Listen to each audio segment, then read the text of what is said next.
if Putin likes Donald Trump, I consider that an asset, not a liability. Because we have a horrible relationship with Russia. Russia can help us fight ISIS, which, by the way, is number one tricky. I mean, if you look, this administration created ISIS by leaving at the wrong time. The void was created, ISIS was formed. If Putin likes Donald Trump, guess what, folks? That's called an asset, not a liability. Now, I don't know that I'm going to get along with Vladimir Putin. I hope I do, but there's a good chance I won't. And if I don't, do you honestly believe that Hillary would be tougher on Putin than me? Does anybody in this room really believe that? Give me a break. Okay, as far as hacking, I think it was Russia, but I think we also get hacked by other countries and other people. And I can say that, you know, when we lost 22 million names and everything else that was hacked recently, they didn't make a big deal out of that. That was something that was extraordinary. That was probably China. We have much hacking going on, and one of the things we're going to do, we have some of the greatest computer minds anywhere in the world that we've assembled. You saw just a sample of it 2 weeks ago up here, where we had the 6 top people in the world. They were never in the same room together as a group. And we're going to put those minds together, and we're going to form a defense. And I have to say this also. The Democratic National Committee was totally open to be hacked. They did a very poor job. They could have had hacking defense, which we had. And I will give Reince Priebus credit, because when Reince saw what was happening in the world and with this country, he went out and went to various firms and ordered a very, very strong hacking defense. And they tried to hack the Republican National Committee, and they were unable to break through. We have to do that for our country. It's very important. He shouldn't be doing it. He won't be doing it. Russia will have much greater respect for our country when I'm leading it than when other people have led it. You will see that. Russia will respect our country more. He shouldn't have done it. I don't believe he'll be doing it more now. We have to work something out, but it's not just Russia. Take a look at what's happened. You don't report it the same way. 22 million accounts were hacked in this country by China. And that's because we have no defense. That's because we're run by people that don't know what they're doing. Russia will have far greater respect for our country when I'm leading it. And I believe, and I hope, maybe it won't happen, it's possible, but I won't be given a little reset button like Hillary. Here, press this piece of plastic. Guy looked at her like, what is she doing? There's no reset button. We're either going to get along or we're not.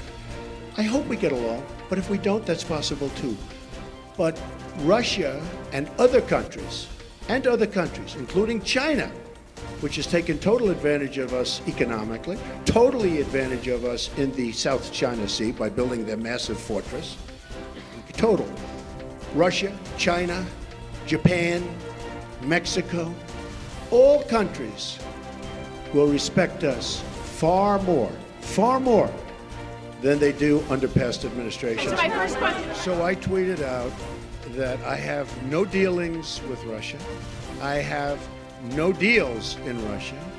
I have no deals that could happen in Russia because we've stayed away.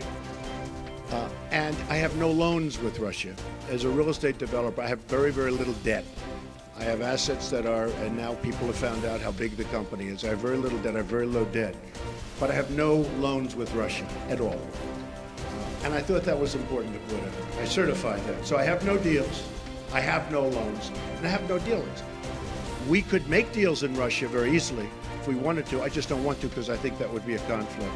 So I have no loans, no dealings, and no current pending deals. Now, well, I think it's pretty sad when intelligence reports get leaked out to the press.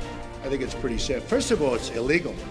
You know, these are classified and certified meetings and reports. I'll tell you what does happen. I have many meetings with intelligence, and every time I meet, people are reading about it. Somebody's leaking it out. So then I said, maybe it's my office. Maybe my office. Because I have a lot of people, a lot of great people. Maybe it's them.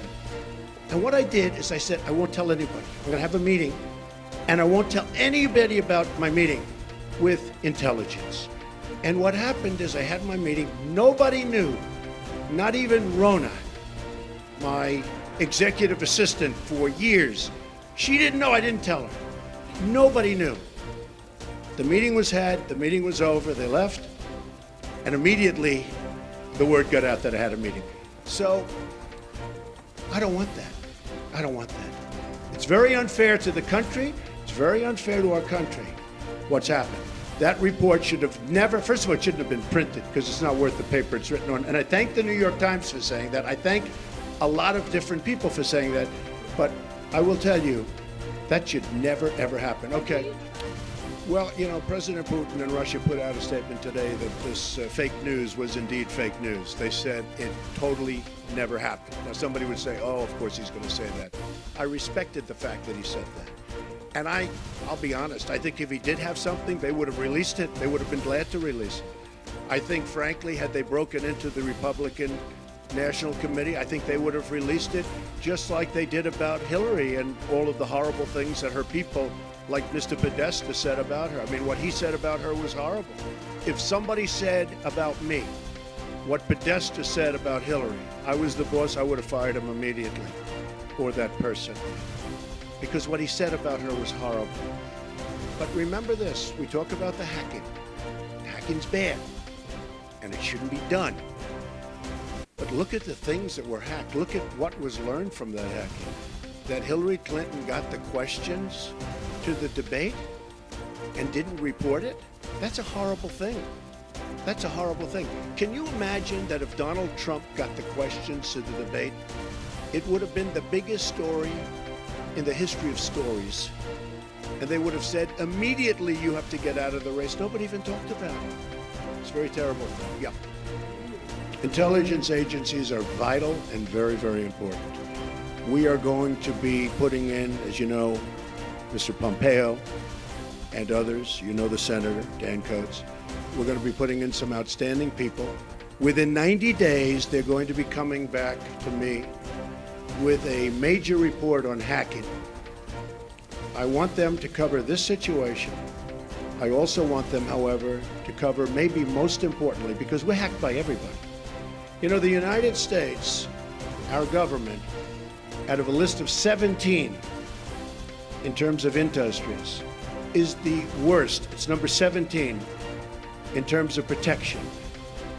If you look at the retail industry, if you look at the banking industry, various industries, out of 17 industries, they put this in the category of an industry, the United States is last in terms of protecting, let's say, hacking defense. Like we had a great hacking defense at the Republican National Committee. That's why we weren't hacked. By the way, we were told they were trying to hack us, but they weren't able to hack. And I think I get some credit because I told Reince, and Reince did a phenomenal job. But I said, I want strong hacking defense. The Democratic National Committee didn't do that. Maybe that's why the country runs so badly that way. But I will tell you, wait, let me finish. Within 90 days, we will be coming up with a major report on hacking defense. How do we stop this new phenomena, fairly new phenomena? Because the United States is hacked by everybody. That includes Russia and China and everybody.